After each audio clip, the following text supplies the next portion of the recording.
નમસ્કાર, સ્વાગત છે આપ બધાનું મારા ન્યૂ વ્લોગમાં. આ વ્લોગ કોઈ ફેમસ થવા માટે નથી બનાવતો કે કોઈ મારી પબ્લિસિટી થાય એટલા માટે હું નથી બનાવતો. બસ ફક્ત ને ફક્ત એક બધાને સંદેશ દેવા માટે આ મારો આ વ્લોગ આખો હું શૂટ કરું છું. આ જે લાલ લુગડું આ જે ઢાકેલું છે ને, આની અંદર એક બિલાડીનું બચ્ચું છે જે હમણાં થોડાક ટાઈમ પહેલા જ મરી ગયું, થોડીક વાર પહેલા જ મરી ગયું છે. અને આ બચ્ચું મને ખ્યાલ નથી કે ક્યાં હતું, ભાઈ ક્યાંથી લાવ્યા છે, પણ આ મારા ભાઈનો છોકરો છે નાનો. આના વિડીયોમાં એટલા માટે લઉં છું કે આના દ્વારા પણ તમને બધાને એક સંદેશ આપવાનો છે. જો અત્યારે તો આ બધા અત્યારે જો આ બચ્ચું મરી ગયું છે, આને માખીને એવું ન કવરાવે ને, આ લુગડું મેં નથી, આને આ જે આ કપડું છે ને, આ કપડું મેં આને નથી ઢાંક્યું. આ કપડું અમારા ભાઈના છોકરાએ ઢાંક્યું છે. આ બચ્ચું ક્યાં હતું? ત્યાંથી તું અહીંયા લાવ્યું તો આની માથે આ પાણીનું પલાળ્યું તું, તે પલાળ્યું છે કેમ?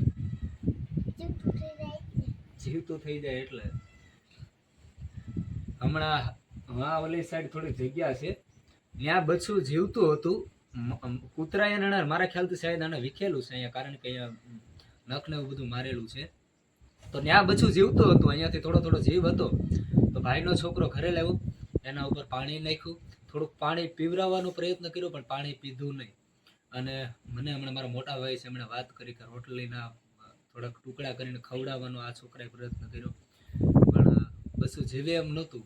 પછી થોડીક વાર લાગી એટલે મરી ગયું. પછી અંદરથી આ એક લાલ કલરનું કપડું પહેર્યું હતું. આ કપડું લાવીને આની ઉપર માખી બહુ કવરાવતી હતી ને, તો આ છોકરાએ આ કપડું આને ઢાંક્યું છે.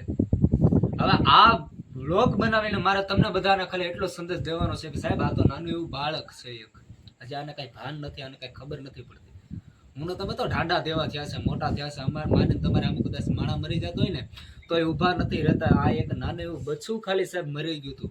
એને ઘરે લાવીને જો આને પાણી પાવાનો પ્રયત્ન કર્યો, આને ખવડાવવાનો પ્રયત્ન કર્યો, અને મરી ગયા પછી પણ આને કોઈ માખી ન કવરાવે એટલા માટે આ લાલ લુગડું આના માથે ઢાંકી, લાલ કપડું ઢાંકી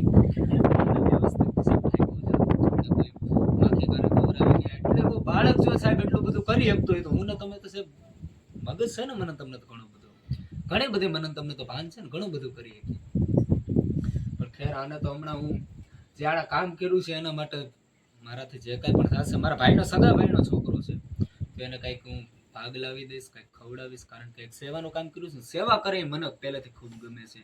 હું ખજૂરભાઈને જોઉં છું, ઘણા બધા એમના સેવાના વિડીયો જોઉં છું, અને ખાસું મને મોટિવેશન કર્યું હોય તો ખજૂરભાઈએ કર્યું છે. તો આ બચ્ચાને હમણાં આપણે થોડીક જગ્યા છે ત્યાં લઈ જઈ અને આને આપણે ખાડો કરીને ડાળશું, થોડુંક મીઠું ઉપર નાખશું, જેથી કરીને કોઈ જનાવર આને ખોદીને ખાય નહીં. અને આ લાલ લુગડામાં ઢાંકીને આપણે આને દફન વિધિ કરશું. તો પહેલાં નથી કોઈ પાવડો કે ત્રિકમ તેવું ઘરેથી લઈ આવી, મીઠું લઈ આવી અને માં જઈ અને આને દફનાવી. તો બધાય ખૂબ પ્રેમ આપો છો તમે બધા. તો આ વિડીયો જોઈને મારે તમારા બધા પાસેથી કોઈ ફોલોવર્સ કે કોઈ સબસ્ક્રાઈબર કે કોઈ વ્યૂ નથી જોતા મારે, બસ ખાલી તમે જોવો અને તમે પણ આગળ ને આગળ ક્યાંક સેવા કરો, આવી બધા પાસેથી આશા છે. તો જોડાઈ રહ્યો, આગળ આને જાશું, આપણે દફનાવશું અને ત્યાં પણ કંઈક એક થોડી ઘણી વાતો આપણે બધા કરશું.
બોલ ને એ ભગવાનના જીવને શાંતિ આપજો બોલ બોલ એવું કહેવાય કે નહીં શરમાય છે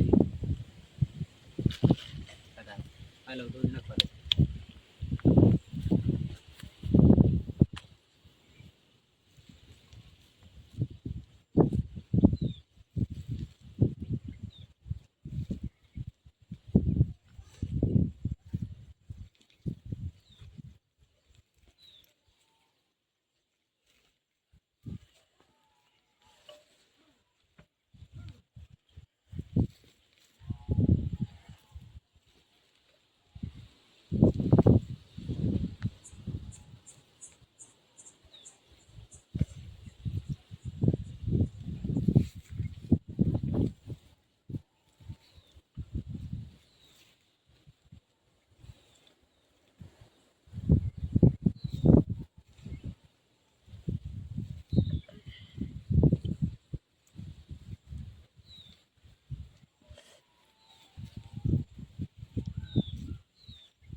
આ બચ્ચાને અમે કાકા દીકરા થઈ અને દાટી દીધું છે અને આના પહેલાં પણ એક મોટી મીંદડી મરી ગઈ હતી બિલાડી મરી ગઈ હતી તો એને પણ આ મારા ભાઈનો છોકરો સૌથી નાનો છે આનાથી એક મોટો ભાઈ છે એ આ બે ભાઈઓ થઈને અહીંયા આગળ એક જગ્યા છે નાની એવી ત્યાં જઈને આણે દફનાવ્યું હતું એના ઉપર પણ મીઠું નાખ્યું હતું તો બધાને મારો એક જ સંદેશ છે કે જો આવા નાના નાના ભૂલકાઓ આટલી બધી સેવા કરી શકતા હોય આટલું બધું કામ કરી શકતા હોય તો તમારે પણ કરવું જોઈએ છે અને મારે લાઈક નથી જોતી મારે સબસ્ક્રાઈબર નથી જોતા બસ મારે ખાલી તો ખાલી જોઈ છે કે તમે પણ આવું સેવાનું કામ કરો ને આવા ક્યાંક રોડ કાંઠે ક્યાંક રોડ ઉપર કૂતરા પીડા હોય મીંદડી પીડા કોઈ પણ જનાવર હોય ને સાહેબ એ પડ્યું હોય તો એને પણ લઈ તમે સાઈડમાં મૂકી શકો છો અથવા ટ્રકને નીચે કચડાઈ ગયું હોય તો એને વધારે ન કચરાય એટલા માટે તમે નામ છે હમણાં થોડાક દિવસ પહેલાં અમારા ઘરની સાફ સફાઈ કરતા હતા તો નાના નાના ઉંદરડાના બચ્ચા મળ્યા હતા જેની આંખો હતી આ ભાઈ ભાળી ગયા કે કાકા ઉંદરડીના બચ્ચા છે લઈ લે તો એક બે જણા હતા એણે એમ કીધું કે મારી નાખો ને કે ઘરમાં પાછો એ કે બધું તોડી નાખશે હા છોકરો થઈ ગયા અને થોડાક દૂર એક મકાન હતું જે ખાલી ખંડેર મકાન હતું ત્યાં જઈને મેકી આવ્યા હવે બચ્ચાને અમને નથી ખબર કે જીવતા છે કે મરી ગયા પણ અમારાથી જેટલું થયું એટલું અમે કર્યું તો બધાને મારી નમ્ર વિનંતી છે આવું થોડું ઘણું કાર્ય તમે કરો સેવાનું કર્યો માનવતા મને હું ને તમે બધા ભેગા મળીને માનવતા મેકાવીએ બધાને જય શ્રી રામ કરજો હાલો બે હાથ જોડીને જય શ્રી રામ કરો જય શ્રી રામ બોલ